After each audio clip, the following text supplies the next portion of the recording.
go.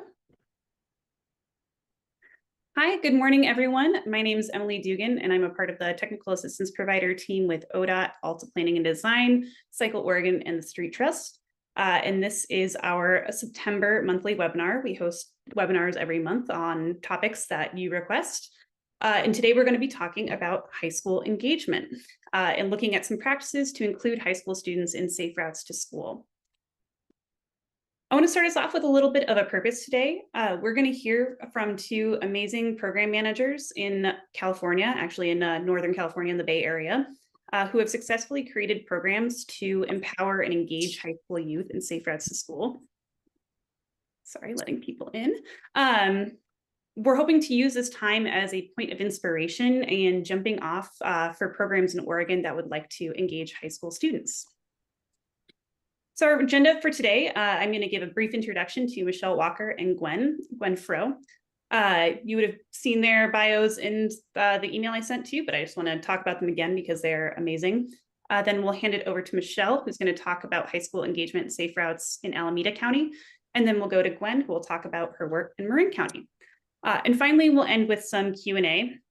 While our speakers are presenting, if you have any questions, go ahead and pop those in the chat and we'll be sure to get to those.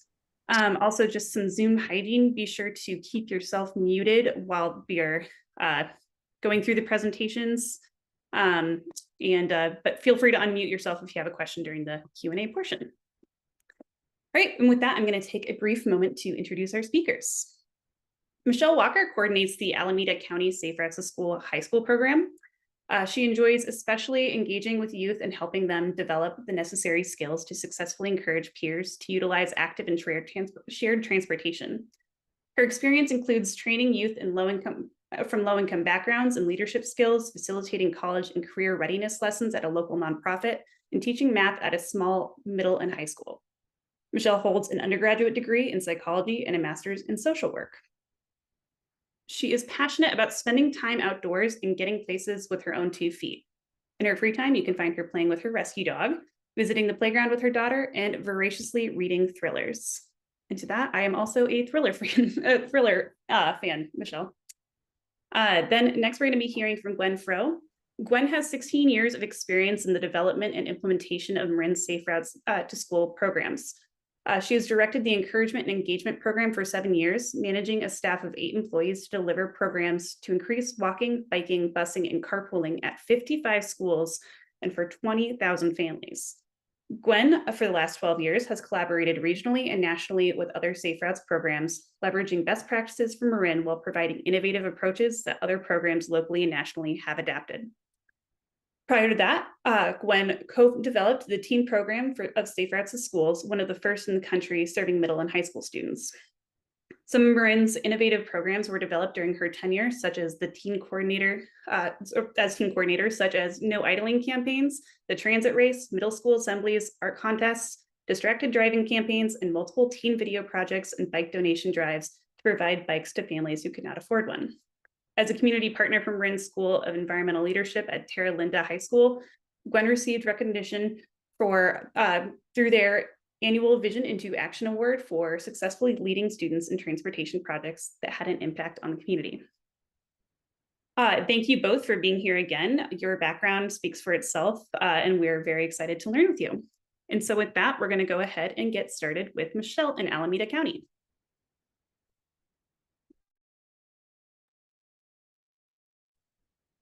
My name is Michele, and I work for Transform, which is a nonprofit that serves the Alameda County Safe Routes to Schools program for Alameda County. I specifically am the high school program manager for our program, and I've been involved with our program for a little bit over 1.5 years, so not quite as long as Gwen, but I've had some really interesting experiences during my time here at Safe Routes. Go to the next slide, Emily. So the Alameda County Safe Routes to Schools program, we work with schools all across the county. If you're familiar with the Bay Area at all, spans from Berkeley, Oakland, Alameda, Fremont, Hayward, Livermore, Pleasanton. Basically, we serve 16 school districts, and we have over 290 schools that are currently enrolled in our program. Of those, there are 49 that have a high school component. So those are the schools that I'm going to specifically be focusing on, because our high school program functions a little bit differently than what we do, and I'm sure you guys do, with your elementary and middle school populations. Right, Emily, thank you. So just first off, some of the specific educational activities that we provide for high schools, we try and tailor them to a little bit of an older crowd and try and educate students about active and shared transportation. We have access to the Bike Mobile, which is a team of mechanics that come and fix students' bikes for free and also teach some basic maintenance skills. And we have our students really enjoy this because they get their bikes fixed, but then they also get to learn a little bit about how they can fix their bikes for the next time. We have another program called Drive Your Bike. That's a 3-day workshop where students can learn to ride a bike, and that's typically in PE classes. And then we have a variety of in-class presentations. So one of those is travel training, teaching the pros and cons of different modes of transit, how to get a bus pass, and just get students to start thinking about their travel options as they are becoming more and more independent. Go Green teaches about the environmental impacts of transportation. And then we also have rail safety, which helps students stay safe around railroads. Some of these things are also available for elementary and middle schools, but with each of these, we try and tailor them to make sure that we are focusing on the needs of our high school students. In addition to services, our high school program is basically mostly centered around developing youth leaders. So we have this thing called the Youth Task Force, which is basically a group of high school students from all across Alameda County. We try to recruit 1 to 3 students from each of our schools. They meet virtually a couple times a year, and then also each student team meets monthly with their Safe Routes coordinator. So we recruit students in a variety of ways, and I'm going to go into a little bit about how we recruit students, because I know that that's definitely a challenge in getting students engaged in something like this. So a couple of the different ways that we recruit students are finding a teacher or a staff member who's passionate about biking or walking or just getting to school safely, passionate about any one of these things. And then that person can act as our staff champion who can, in the background, support students along the way. But what's really nice is that they don't really have to do that much work. They're more just the person who's like, yeah, sure, yeah, go ahead. Or we're like, we'll check in with admin if there's any issues or anything, because the students are going to actually do the bulk of the work. I also will reach out directly to leadership classes or clubs related to the environment, science, or modes of transportation. This is really successful, usually either finding like the leadership teacher might be that staff person who's like, yeah, cool, like I'm going to dedicate a couple of my students to this. And so we actually have some of our high schools where every year they like elect their Safe Routes representatives as part of their leadership class. And then we also have different clubs that will do that too. So we'll have like a club Safe Routes person, or sometimes the school will be like, you know what, we actually just want to create a whole Safe Routes club to dedicate as many more students to this. Another way we recruit students is connecting with internship coordinators or college seminar teachers who can advertise our program as a volunteer or internship program. I have a couple students who are acting as Safe Routes to Schools interns. Basically, they are just part of the Youth Task Force. They're running the countywide events. They're booking all these services that I just talked about, and they're getting their school community engaged in Safe Routes. We share flyers like this one that you can see, join the Youth Task Force, and find that it's very successful. The QR code is very helpful. So that's something that we have found. QR codes are great with high school students. We also will do short presentations about what it means to join the Youth Task Force and all the different benefits like leadership skills and getting to build community and run events. So I'm going to go a little bit more into what do you actually do once you're on the Youth Task Force. So one of those things is events. So I know that most of you are probably familiar with International Walk and Roll to School Day. That's an event that we do for all of our elementary schools, middle schools, and our high schools. So our high school students will be the ones that are organizing the International Walk and Roll to School Day for their school campus. We also do Bike to School Day, which we have available for elementary, middle, and high school students, similar to that. But in addition to that, we have a specific high school encouragement event called Reboot Your Commute. So this is a dedicated encouragement event that caters closely to a high school population. The name was actually created by our students on the youth task force last year. And we liked it so much that we were like, we want to keep this name because it was so awesome. So we're going to keep it at least for a couple of years. As a lot of those students who actually contributed to naming it last year are still on the youth task force this year.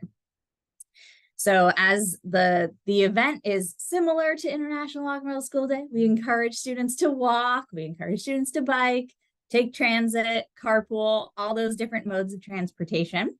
But then we also have students share. You can kind of see in one of these pictures, there's like a little chalk paper. We ask students to share why they like to walk, bike, carpool, take transit, and try and get the student population started talking about why do we like to do these things, or why do we do these things? And maybe even what are the challenges? Like, I like to bike. I love biking. It's great to be outside, but it's really hard to bike to school because I live too far away. So different things like that to kind of get that conversation started. So really, to plan this event, we take in student feedback and we help the student leaders customize the experience for their peers. So we actually have our first youth task force meeting coming up tomorrow, and we're going to do a little short presentation on the Reboot Your Commute event and ask students to vote on we're keeping the same logo, but we're going to do all new colors. So we have like 3 different options of different colors and styles and different things that they're going to vote for. We're going to also ask them to talk about how do they want to have students report mode. Last year, we did like little jars with raffle tickets because you can get a Clipper card if you win the raffle. But we're going to ask them for their feedback. What do you think would work? And we're also going to ask them, do you like the Clipper card incentive? The Clipper card, by the way, is our public transit pass. But we're going to see if maybe they want students to win a skateboard or a scooter or something else that is exciting to high school students. It's really exciting to plan these events and actually host them because students learn a lot of great skills that they take with them as they move through high school and beyond. So one of the skills that students have reported learning is planning. They have to figure out all the logistics for the event. So I help them do this by providing a planning worksheet that kind of breaks things down. Like, okay, you need to think about promotion. What do you guys want to do? What are your options? Who do you need to talk to? Supplies. What do you need to make your event work? Who do you need to talk to? What's your plan? Volunteers. What should your volunteers be doing? So I kind of lay a groundwork for them, but then have them think through all of those details. And I've had students be like, oh, this is really cool. Like, I'm going to actually copy this and use this for another event that I'm going to do in my school. Or I know that when I get older, I'm going to, want to plan an event and need to think through all these things. Students also learn a little bit about advertising, getting the word out about the event. I had one student last year tell me that she thought she was interested potentially in like marketing, but wasn't really sure. She hadn't done it before, didn't know if it was going to be something she liked. And then she did it for all the events and fell in love with it and is really excited to pursue that in the future. Students also learn a lot of communication skills, the ability to talk to peers about something they're interested in. I had another student tell me last year that she was really excited that she figured out how to make active and shared transportation interesting to students who did not care about it at all. And she was really excited that she was able to share something that she was passionate about. Even though the other students weren't that passionate, she was able to figure out how to share it in a way that made them interested in actually using active and shared transport. All right, next slide.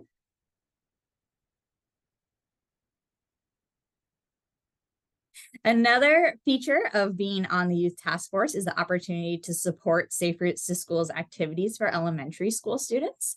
So on the left, you can see a high school student supporting younger students with their International Walk and Roll to School Day. And then on the right, we have students participating in one of our activities called Story Time. So I'll go into that in a little bit. So one of the most exciting things, I don't have a picture of it. I really wish I did, but we arranged for a high school student to dress up as Goldie, which is our golden sneaker mascot, which is one of the events that we run for our elementary and middle schools.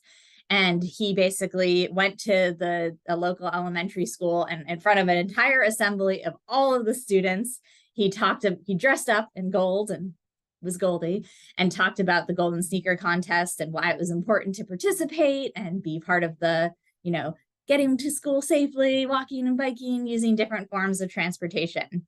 And he loved it. He was really grateful for having that experience to speak to a large audience and being out in his community.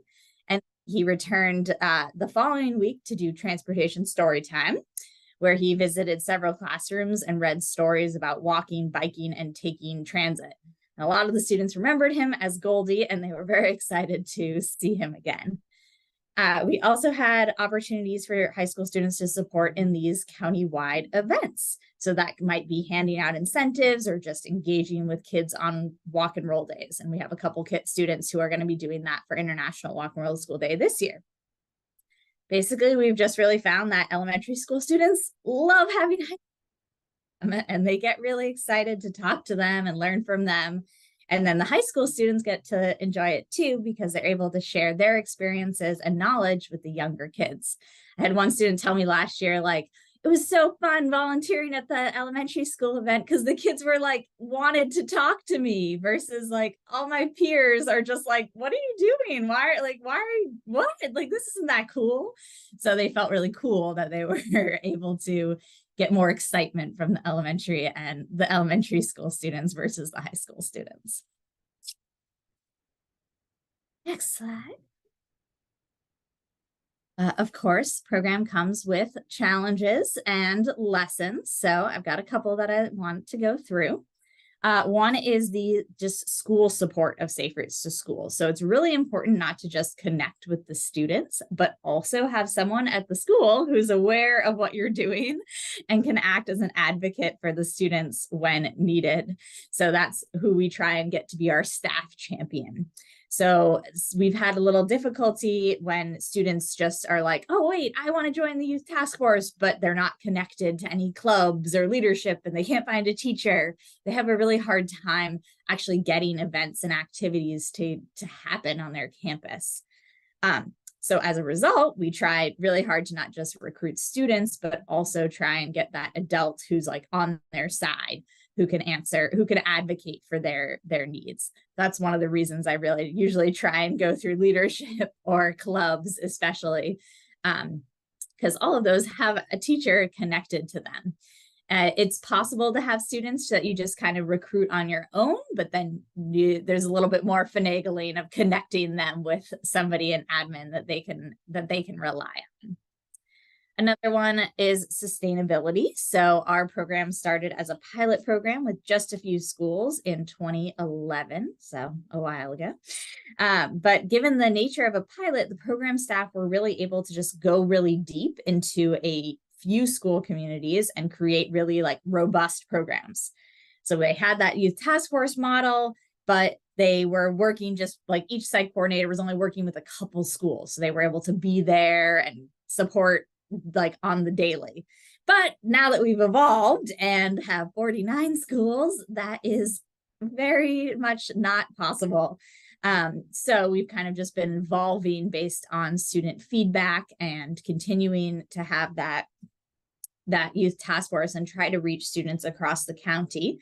But this is kind of, because of our expansion, this is where the youth leadership model really comes into play. So I work really hard to give the students the skills and the tools to plan their events from start to finish without us actually needing to ever go there. My meetings are virtual with them, and I have these monthly check-ins that they know they need to come to, but then they have assignments what do they need to do before I see Michele next month?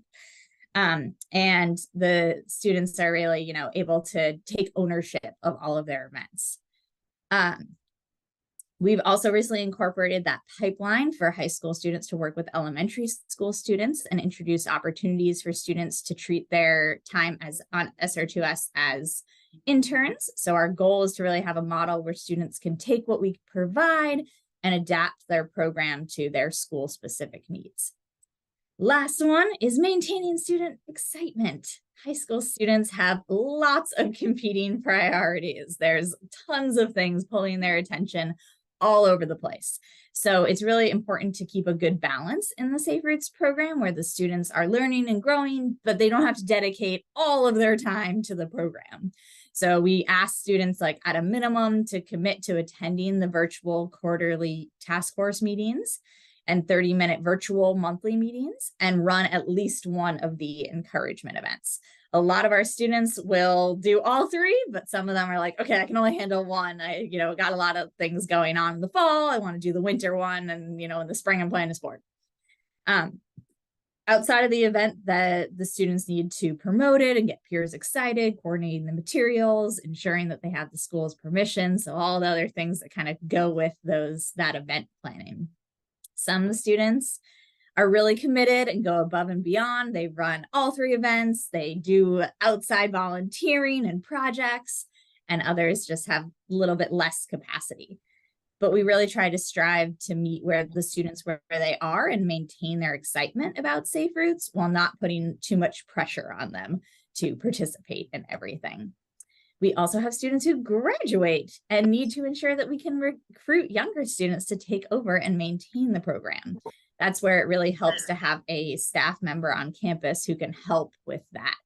I also try, if I know all my students what grade they're in, and I try and get them to recruit a younger student before they graduate. So last year, fortunately, a lot of my seniors were like, hey, I have this other student who wants to join. And then they started joining our monthly meetings in April and May and helped plan the last event. So they were already ready to take over for this year. Okay, I gave you a lot of information. I hope at least some of it was useful. If you want to check out more of our resources, our presentations, more about our youth task force, you can visit our website. Also, feel free to email me if I don't get to all of your questions when we have our question and answer session.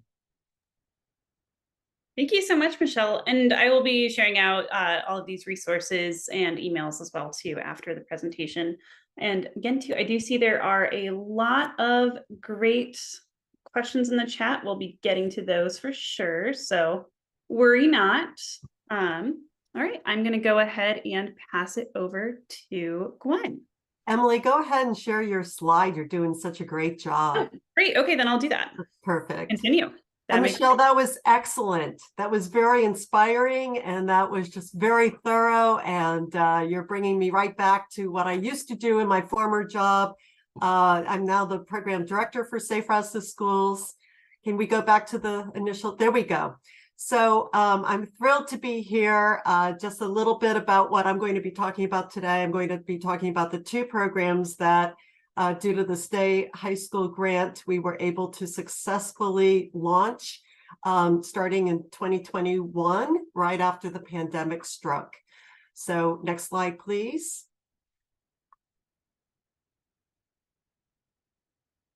There we go. So just a little bit more about me. You heard through my bio that I am the program director currently, but I started with Safe Routes to Schools about 17 or 18 years ago. My job was as teen coordinator. It was one of the best, most thrilling jobs I've ever had in my life. It's so inspiring working with high school students. And I have to say, part of my success was I started off working with middle school students. Whereas as a teen coordinator working with high school students, you only get the students for 4 years. I oftentimes would see these kids, 7 years. So there was continuity from the middle school program into the high school program. And because of that training early on, I was able to touch in with the students and build their skill level over the years. Some of the programs we have done, Bike for Burritos, that during lunch, where by kids that had a bike, we'd get a free burrito. bike field trips leading up to 100 students during school, a transit race, whereby kids would take photos of themselves by traveling by bus to different locations that we identified. Bike donation programs. We had a partnership with San Quentin, and the inmates would fix the bicycles that our middle and high school students would get donated to the program, and they stored the bikes as well, which was a big issue if you do a bike donation program. We had Jared Huffman Award. So catching kids in the act of doing things great is always instrumental in building up their success as well as their passion for transportation. We provided community service generously to students. I can't possibly cover everything that we did in Marin over the years, but I'm absolutely thrilled to be talking with people to help you launch your programs after this. Next slide, please. So I said we're going to delve into Corey's Ride, which is one of our programs that we started thanks to the State High School grant. A little bit about Corey. Corey was a teen, an avid cyclist. Unfortunately, he passed away due to a heart condition, and his parents wanted to develop a program in his memory, hence Corey's Ride program. The program is one where the parents launched a donation for bicycles. These are new bicycles to be given to students who could not otherwise afford a chance to ride a bicycle of their own. So Corey's Ride is making the health and mobility benefits of cycling a basic right, not just a privilege for children in our county. So today I will talk about student recruitment, how we got students to engage in that program, the education around that, as well as the ongoing empowerment that this program provides. Next slide, please. So again, the goal of the program is to bring the benefits of cycling to as many Marin students as possible, particularly for those who could not afford the chance.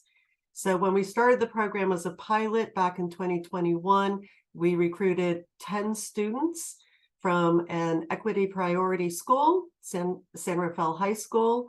To date, we have trained and retained up to 50 students in the program in a 3-year period of time. Next slide, please. As Michele said previously, the best way to recruit students is through our teacher champions, looking for opportunities for teachers to identify students that would be beneficial, that would mutually beneficial, that we can work with successfully, and that would really gain a lot from our program. So in this case, we reached out to the AVID classes. AVID stands for Advancement via Individual Determination. It's a school-wide college and career readiness system.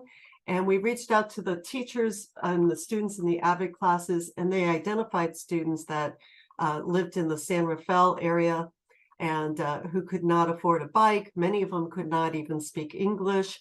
So this was a true opportunity. Also reaching out to after-school groups, boys and girls clubs, reaching out to leadership students. There are many ways to provide, to give you access to students in existing groups that are already at schools or even after-school programs. Next slide, please. So what we designed was through the grant, fortunately, we were able to design a series of 6 classes. What was very important to us and to Corey's parents was that we wouldn't just hand out bikes, that we would really build an empowerment program using the bike as a means to get around. So we really were intentional about how this program was going to look, not just handing off bikes to students, but building wraparound services. So we developed 6 classes, and we also made sure that the students were going to continue on for a minimum of 6 months to ride a bike with us. So we did team building. We taught them, of course, rules of the road, bike repair, and the responsibility of owning a bicycle. We engaged them in route planning, and then we did a series of practice rides to make sure that they were going to continue to use their bicycle. Next slide, please. So here's what one student said about this. Biking is fun. It's good for the environment. Bikes have the power to take you almost anywhere. And we did take them just about anywhere. We took them to Angel Island. We took them to San Francisco. We rode the SMART train with the students. So really, truly, it was a deep dive project, not just one-off. And that is pretty true with everything that we strive to do. Our programs are action-oriented. That really is important in order to build continuity with these students. Next slide, please. The funding was really required to sustain this program. Obviously, for Corey's Ride, I mentioned that private donations came in, affording us the ability to buy brand new bikes for the students. The state high school grant really afforded us the opportunity to launch this program, to develop the program, what it would contain, the roles and responsibility of the staff, so on and so forth. So that really was key to have that funding. Since then, we've reached out and gotten more funding so that we could continue this program. We have since hired a full-time person to manage the program and to expand the program over the years. So Specialized provided a grant. Marin Community Foundation, local foundations are a great source of funding.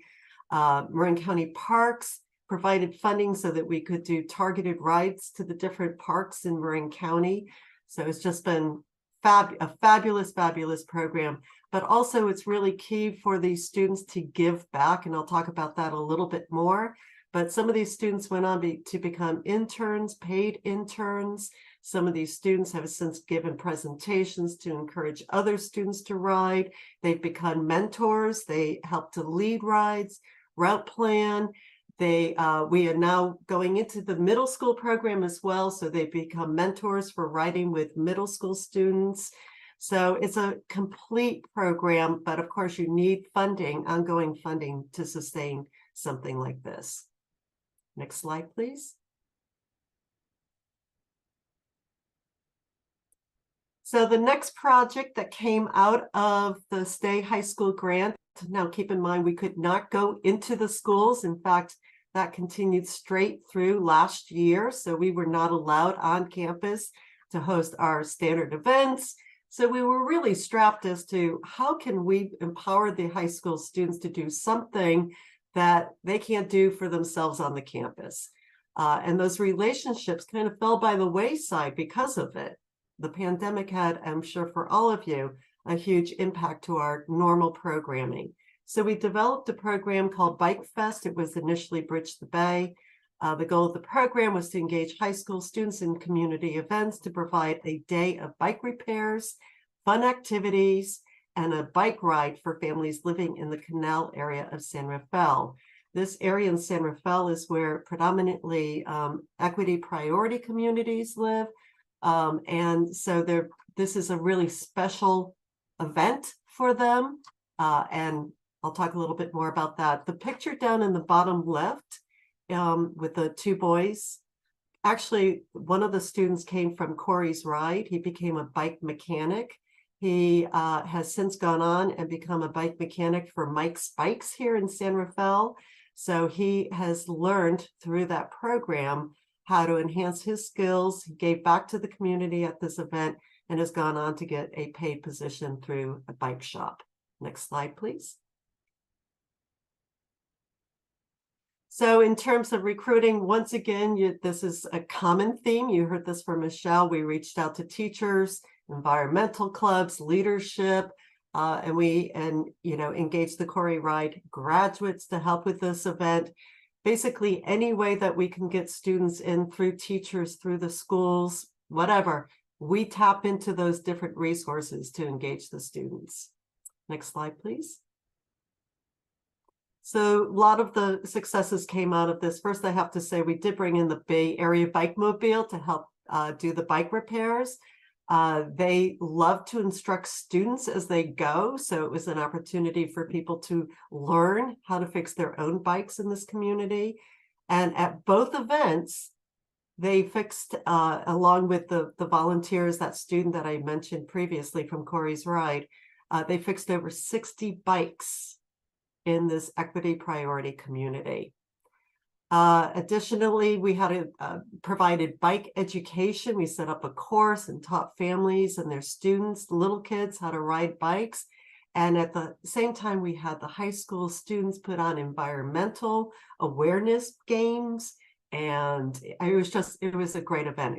The outreach was tremendous. We had over 100 families attend this event, which is, I think, a huge success. Next slide, please. And just a few more pictures from the event. You can see it was really fabulous. We brought in an art teacher who was from San Rafael High School. She led an art mural on the ground, and really kept lots of people engaged. Next slide, please.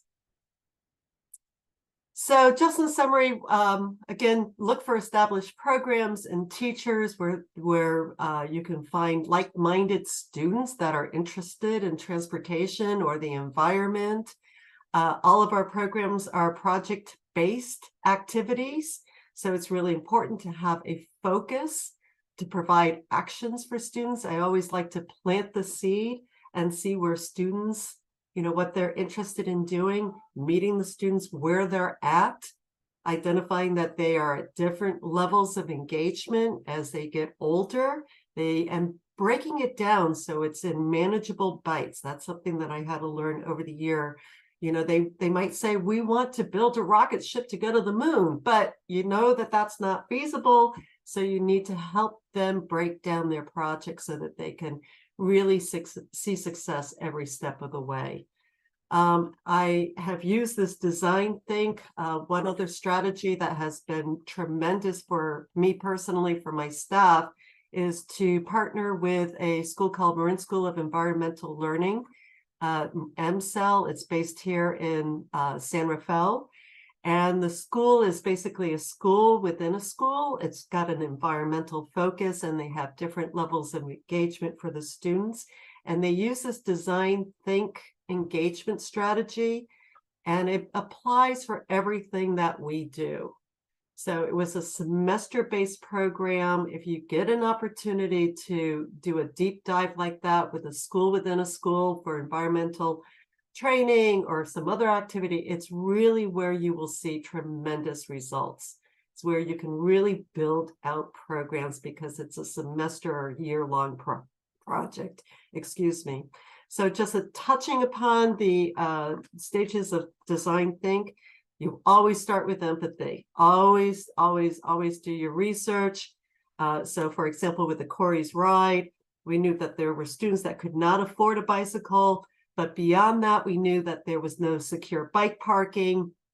Lighting was an issue. So we incorporated that into the questionnaire when we were asking students to join our program, knowing that we would have to help them resolve some of those issues in order for them to be successful in that program. You define the challenges. So mobility is an obstacle. They don't have a bike, so on and so forth. Brainstorm ideas for both good and bad. We reached out to the teachers. We've reached out to other earn a bike programs to decide how they dealt with getting bicycles into the hands and the continuation of riding a bike once given to a student. We designed a prototype. That's basically a pilot program. We recruited 10 students. We learned as we went, and we made adjustments in subsequent years based upon what that pilot told us. And then test, is it working? We got feedback from the students. Did they continue on with the program? That was a very tangible way to find out if what we were doing really worked for them. Did they give back? Did they become engaged further in the program beyond just taking a bike and riding occasionally with it? So, and next slide, please. I could go on for days talking about, working with teens, but here's my contact information, and I look forward to your questions now. Great. Thank you, Gwen. And two, I wanted to apologize. I haven't used PowerPoint in a while. I've been using Google Slides, and it keeps automatically forwarding the slides, which is annoying, but we're here. Excellent. We have a lot of questions in the chat, so I'm going to go ahead and get us started with those. I think these first few are for you, Michele. Heidi Manlove, who is the project manager for education, for the education side of Safe Routes at ODOT, asks, do students get paid for being on the task force and for being interns? There is no payment for any student who does this, unfortunately. Students will just use this as volunteer hours. A lot of our schools require community service for graduation, so they'll count this towards community service. Some of our schools require like a 20-hour internship, so they'll use the hours towards that internship. And honestly, there are actually a ton of students who just don't even do it either of those reasons. They're just interested and want to be part of something, and they want to learn skills. And I'm sure they put it on their college applications and things like that.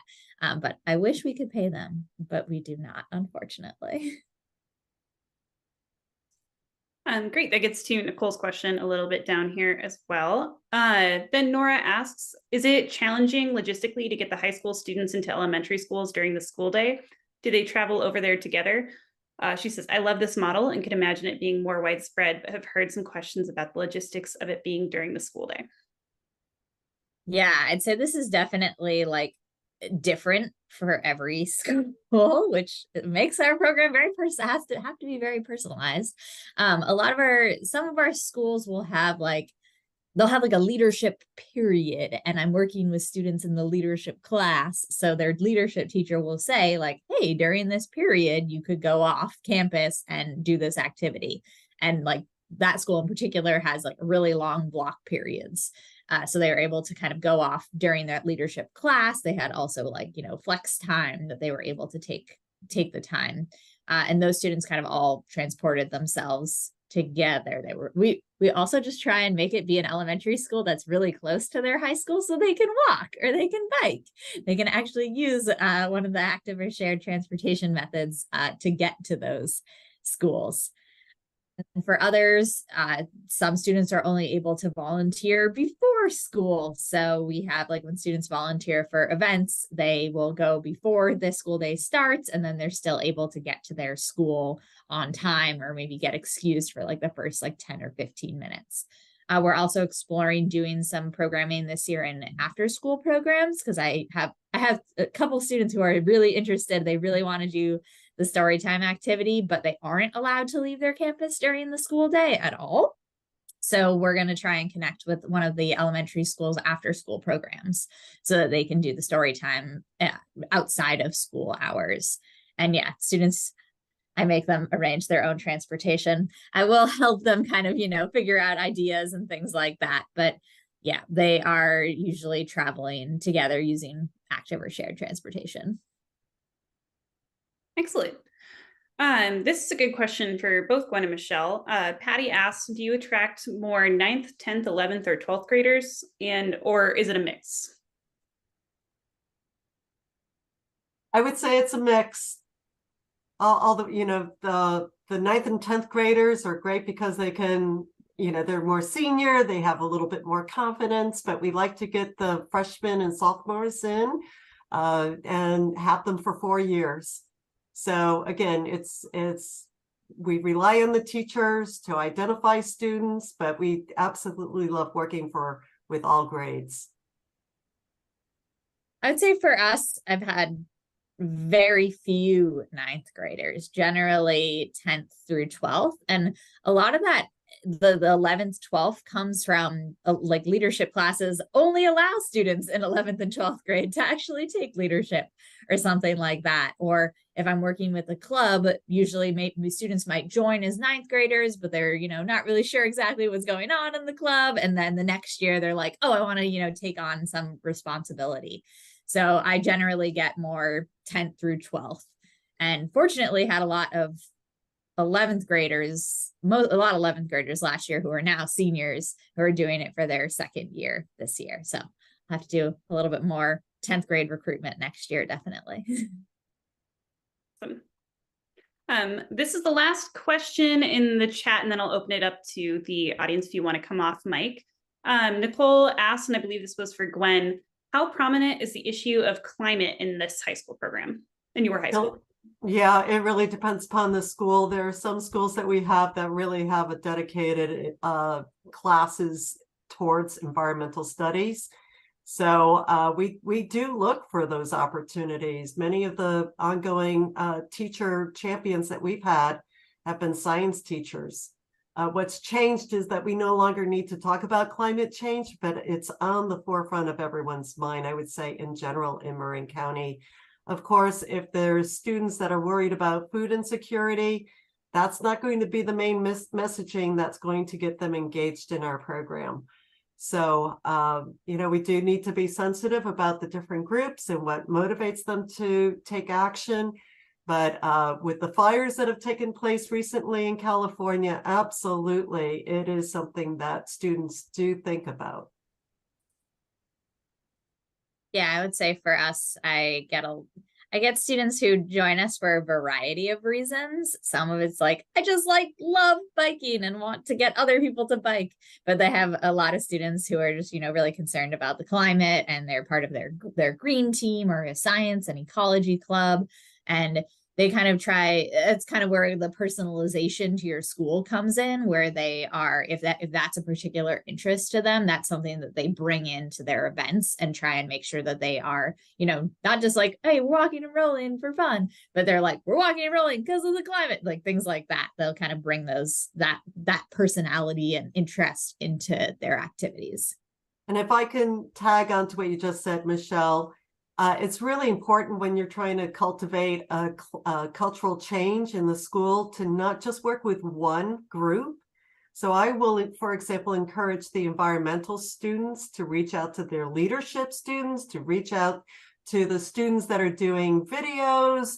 The more the merrier. And that because there are different groups and cultures within the school, and the more that you can bring them all together over a common cause, the more they're going to be able to outreach broadly into their communities.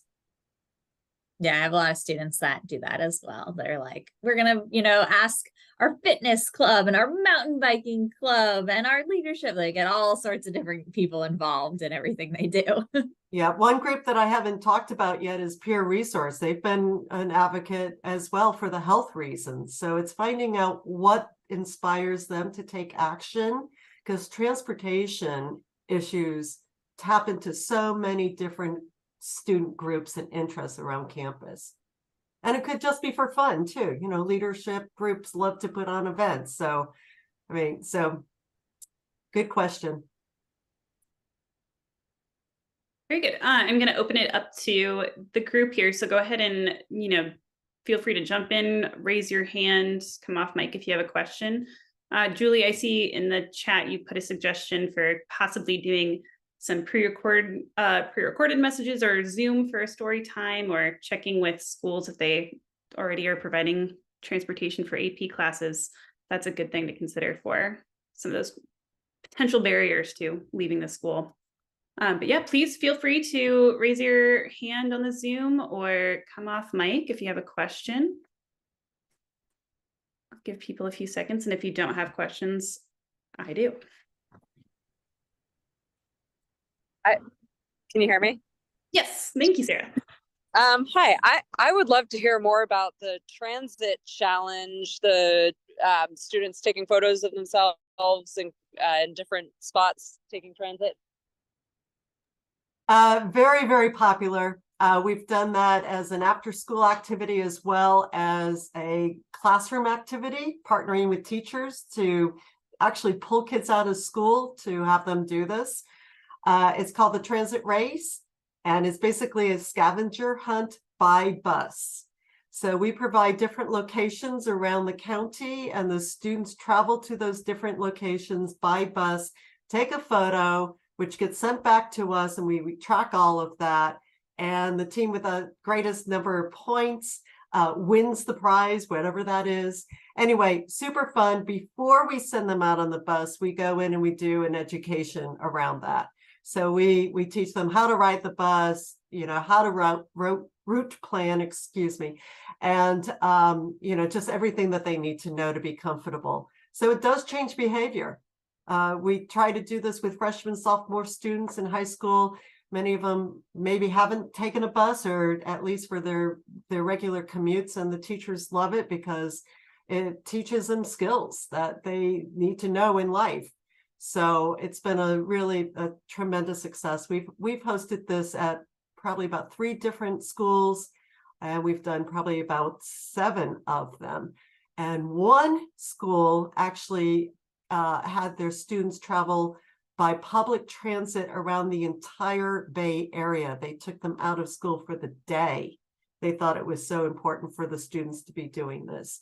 So they literally traveled, some of them over by ferry over to San Francisco and the East Bay, so on and so forth. It was great. But it all started with our program here, another program that was funded by the Stay High School grant to develop the very first one.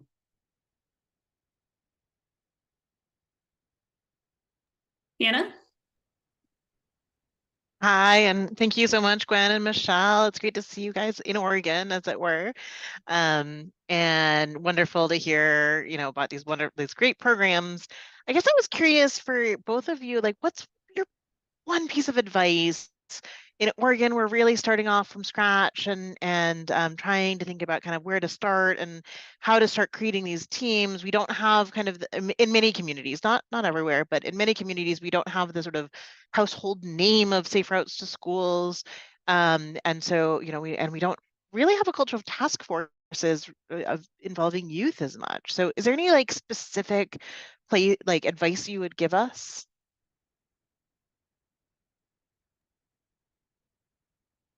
Michelle, I was going to wait for you to jump in and then add on to whatever you say, because you have a wealth of advice. I would say that building relationships is just key.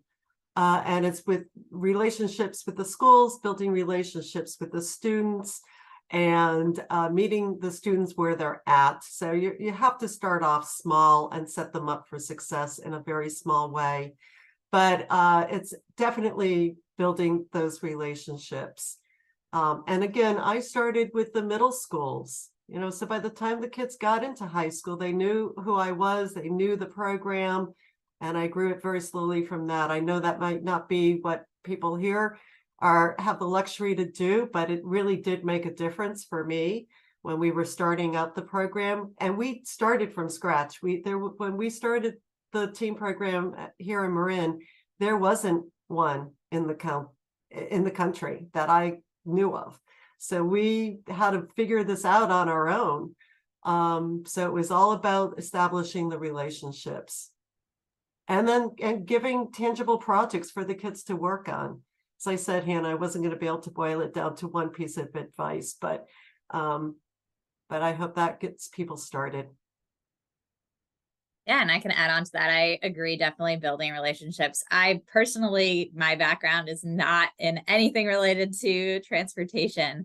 It's in youth development. So that is basically what I specialize in. And that's really building those relationships with the students and making things organized so that they will come back to me and that they want to come back and hang out with me once a month and come to my youth task force meetings, try and make things fun and enjoyable, not just like, oh, this is something I'm doing because I have to. Like everybody's doing, everybody who signs up wants to be part of the program, which is really awesome. And just trying to make everything personalized to them and feeling like they have ownership of what they are doing. I'm not telling them this is how you have to do your event or this is what you need to do. I'm saying, hey, these are things that like you need to think about. Let's think about them together. Think about them with your team. Go back to present to your leadership class or your club or whoever, recruit volunteers. But the students really feel like they own all of their activities. I have a new group of students who's like amazing. They're like so excited about walking and rolling, and they are tying the International Walk and Roll School Day event to their homecoming. And students can earn points for walking and rolling for their grade for some homecoming contest. And so they're like really, taking the event and making it personal to their school and getting everybody excited about it. Thank you both. And yes, that's a great question, Hannah. I think that's a good place to end the Q&A for now. Just thank you again, Michelle and Gwen, for joining us and for all of your insight and advice. I know I'm really excited to start thinking locally and statewide how we can start implementing a lot of these things. So I'm going to end us with a few quick announcements here. There's actually quite a lot, but I just wanted to end the day with this. First, we have our quarterly meeting coming up on October 10th. That'll be from 10 a.m. to noon. You can join in person in Salem or digitally or on Zoom. I will put the registration link for that in the follow-up email here. So if you haven't registered already, you can do that. Then our next event will be our October webinar, which is on the 17th. That's going to be an adaptive PE panel. We have a group of panelists who work with folks with disabilities on ways to get them walking, biking, engaging in PE classes. So that'll be a great one for anyone interested in bringing those into their Safe Routes programming. Also, Nora is saying here in the chat, in person is preferred if you were able to make it to that quarterly meeting. And it's going to be really fun. And shout out to Beth and Salem for the idea and helping organize this. If you are planning an international walk and roll to school day, be sure to organize or to order your incentives by the 27th. So that is in 9 days. Nope, less than 9 days, 8 days. Be sure to put your orders in by then so that you can get them on that day for the event. Other things to keep an eye out for, we'll be sending out a registration soon for our November webinar. This is going to be a bit different than our regular format. We'll be having a half-day training on accessibility and disability with a group, the YWCA in Portland. This will be on Zoom, and we'll be sending that registration link out soon. We'll be doing some work in our hubs as well to prepare you for that. So keep an eye out. And then finally, if you have students who are interested in participating in the art contest, be sure to send in those submissions by October 31st. Again, I'll send a link with the rules and what you need to do to submit that in this follow-up email. So with that, thank you all so much. And let us know if you have any questions, and I'll be sending up that follow-up email with Michele and Gwen's contact information as well. So thank you all again.